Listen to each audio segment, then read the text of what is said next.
Welcome back, my friends, to Marvel Snap. We have an incredible deck to break down today. This one, I am calling it You Are What You Eat, taking the bones of our surprisingly successful deck from previously in the week, running all of the main counter cards, Shang-Chi, Enchantress, Carnage, but this time really embracing the power of the finisher Red Skull, +0. Now, the previous deck had a lot of play around Red Skull being able to potentially turn his effect off with Enchantress, being able to use Red Skull to buff an opposing card to kill them with Shang-Chi, using 0 to turn Red Skull's ability off. But now, we're bringing in yet another element, running the Venom to be able to consume Red Skull along with any other pieces at the location, and then Zola to replicate that power to other locations. The combo potential here is incredible. To be able to pull it off, we are also running Wave so that we can really hit the high roll of chaining these cards out in that order. We have Magik to make the deck a little bit more consistent. The Hood because he's excellent fodder for Carnage. Bucky also because he's great fodder for Carnage. He's Carnage for Carnage, and the Venom can trigger Bucky for some great value as well. I absolutely love how this deck comes together. We're going to dive into battle here, see how the deck plays out. If you guys enjoy the Marvel Snap content, show some love on the video, leave a like down below. If you want to talk in the comments about card substitutions, optimizing the deck, I talk anything Snap down in the comments. I read all of those. Love chatting about them, and I love seeing this opening hand. With the Venom and the Zola in hand, we can look to set up some kind of fun combo here, even if it doesn't involve Red Skull, honestly. You can trigger, so if we play Rescue and then play Venom behind, the Rescue will get the buff before the Venom eats the Rescue to take it off the board. So that is a high value play that falls on the curve, but we hit the Red Skull. Let's go. Okay. So if I play Wave, then I cheat the Red Skull, and then we play the Venom, and then we play the Zola. We hit the exact combo that we want. Sure, they're preserving the Hood. When was that my problem? I forgot when that was my problem. They're gonna storm? Doesn't matter. It doesn't matter if you storm. What's your big finisher here? Storm, armor? Are you playing Destroyer? I don't know. Storm, does Storm fit in Destroyer? Destroyer is incredibly popular right now, and he is incredibly good. Now, I must have missed the memo when Destroyer became considered better than Deathwave. I'm still Dracula. Okay, so to play big things, you have the Infinite, you have the Sunspot, you have the Dracula, you probably have Giganto. That does pose some challenges. It certainly does pose challenges. But we can win Flooded, and we're so far ahead. The thing is that, are we going to be large enough? I don't know. 27 points? I mean, that is obscenely powerful. Okay, they just stack all the power on the Sunspot here. And then they're going to play Infinite. Does the opponent read that we're playing Zola? That's the question. They clearly want to play the Infinite directly and then have Dracula eat preferably Giganto, I think is their game plan. Meanwhile, we're going to put 29 points up against you. So Dracula had better hit the right card.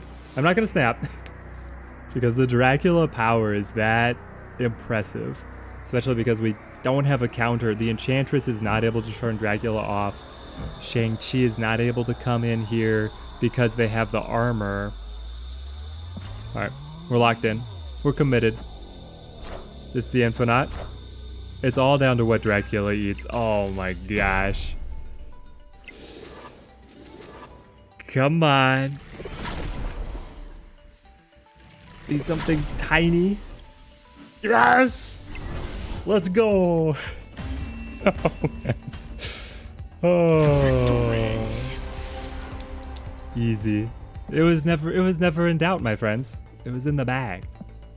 Into our next match here, and I just realized that I hadn't had the normal battle screen up. Oh gosh. We have cloning vats. Cloning vats we can really manipulate to our advantage. Now the opponent playing Yondu says they're probably playing a self-destruction archetype as well. Even though Yondu's interaction with death has been removed at this point. It was deemed a bug by the developers. We'll go Bucky, and we'll just be counting on, there's the other Yondu. They want to mill us. Makes sense, we lose the rescue. It's just thinning us to be able to get one of our self-destruction cards, which is what I want anyway. It's a little disappointing that we lost the hood because I love cloning demons. It's one of the highest efficiency cards to be able to clone. We're just not... We're not drawing what we want. Gosh. Do I go wave to be able to cheat Magik? Probably. Now, Starlight Citadel is going to make things very interesting, but then Cloning Vats is going to move, allowing us to have another bite at the cloning pie, as it were. Enchantress, I don't need her.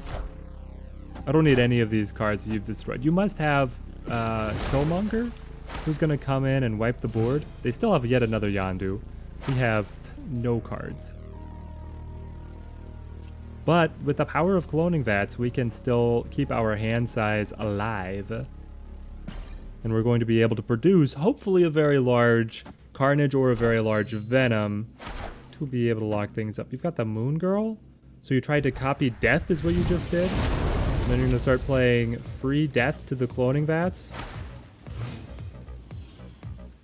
I mean, that is really good. But at the same time, I have Shang-Chi at the end of it all.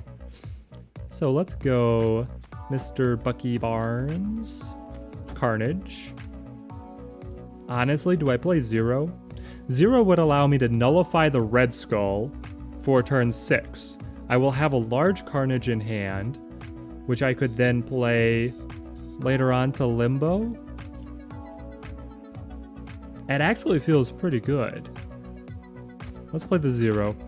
And then we're holding Shang-Chi for the turn 7 victory. There's the Killmonger. We saw this coming.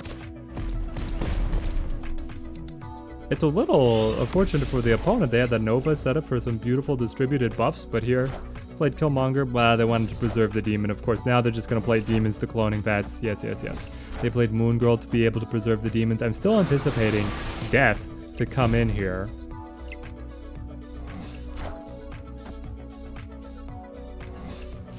We're generating enormous tempo as well, though, with the Bucky, with the Carnage, who the Carnage is now buffed.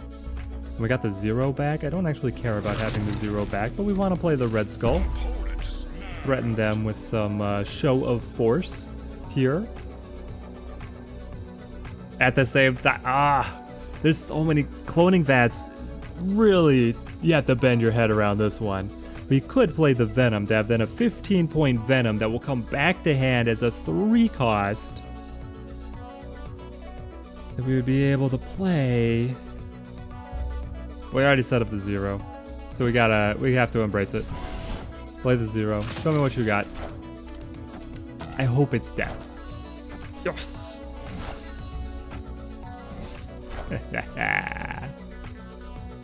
My poor opponent. I don't have any decks. I don't have anything cards left to destroy. I'm sorry. You already destroyed the ball, Yondu. You have laid waste to my entire deck. I'm completely milled, but the Cloning Vats says that I don't care.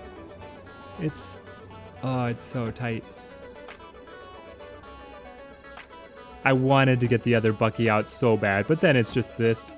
The Zero, tremendous tempo. Shang-Chi kills both Death. Now, Death has been copied, so he has more. But we're getting the win at the Cloning Vats. Oh, the Death got copied. I don't think I can fight the copied Death. He flips first?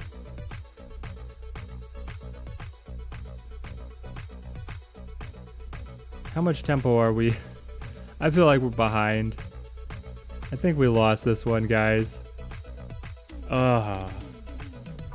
Yeah, because they just play Death, plus whatever else is in hand. And we don't really have a way, like we can't play the Carnage over here for extra force. I could play the Shang-Chi to one of the sides because he flips first. We'd be able to get the kill. But, I mean, how does it help us? They're able to play to both.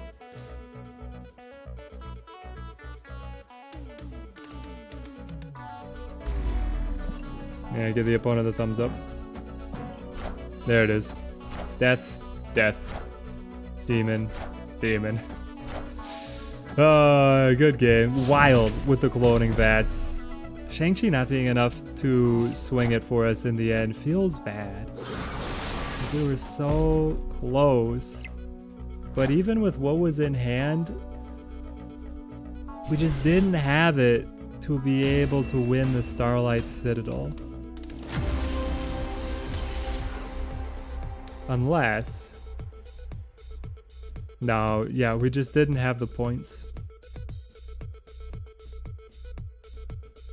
Very sad, very sad. Maybe we could have anticipated the play to death at the cloning vats and then played Shang-Chi on the previous turn. Shake it off, go next. Good game. I like this opening draw we're looking at. Bucky Barnes, Carnage. That's beautiful early tempo. Shang-Chi has a good counter card and Red Skull as our finisher. That's the kind of opening draw that you want to see. Opponent with Uatu. Now, whenever they play Uatu to a location that has not been revealed yet, I have to wonder, do you know something that I don't know?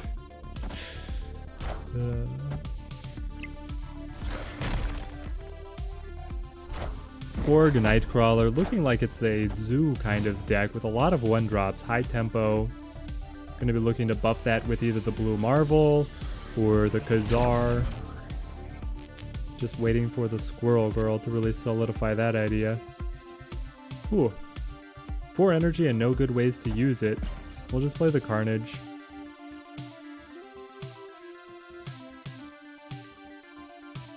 Then let's see, we will be back at 4. Okay. Scorpion nerfing our hand. Carnage chewing up their pieces. Consolidating power for the sewer system.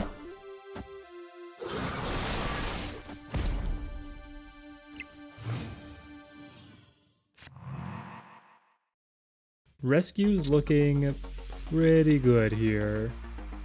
Unfortunately, I have to play the Rescue to the Avengers compound because that's the only place we're going to be able to follow up at. This could be a time where we play the Rescue and then we follow up with the Venom, be able to take all that power on the Venom, and then still go Zola even though we've got the Red Skull in hand. Normally you want Red Skull's big body to be part of Venom's strength, but yeah, in a pinch, Rescue plus all the other cards that you've dropped to this point in the game, it can do. That'll do, Rescue, that'll do. Also, the opponent is forced to follow up play here to Avengers Compound. They're putting a lot of force here. It's going to be very hard for them to be able to counter to either of the side locations. So this is actually a dream scenario to be able to play Zola, because you're contesting the opponent in the center. They're playing a lot, they're investing a lot right there. You're keeping up with them, and then use Zola to be able to get out and pressure both of the side lanes to be able to gain victory there. 19 strength, how's the opponent going to counter this? They didn't even play to the Avengers compound. And now they snap? What is going on? What is going on? Do you have Shang-Chi? And you flip first, so you're going to play the Shang-Chi and just kill me here? Nope, it's a Hobgoblin. Ooh, it's the Hobgoblin. It's the Hobgoblin. Don't do this to me, man. Don't do this to me. Come on, Zola.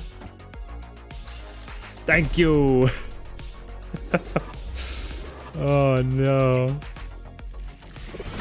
So the deck can be countered quite heavily with Shang-Chi, Cosmo. People who get on to you about playing the Zola strategy have a lot of ways to be able to shut you down. The goblins here as well, an effective tool. But we win this round. We win this round. Here is the deck in all of its glory. It is so much fun to be able to play the Zola, the Venom combo, fake your opponent out, run to the side lanes, and then put down so much force in the swing of that Zola play. really fun to be able to play around with. And here, this deck is incredibly flexible. You have the counter pieces that we're running right now because decks are very much favoring playing large bodies and powerful ongoing effects where the Enchantress to be able to shut down. So I am finding good value out of having these cards here. But if the meta shifts, it's such a flexible list that you can slot in whatever you need to be able to stop what your opponents are likely trying to do. So I highly recommend that you guys give this one a try. It's been a blast to play. If you have any other deck recommendations for me, leave them down below. I love testing out the community's decks and seeing what you guys are having success with. Till next time, thank you guys for watching. Keep on snapping.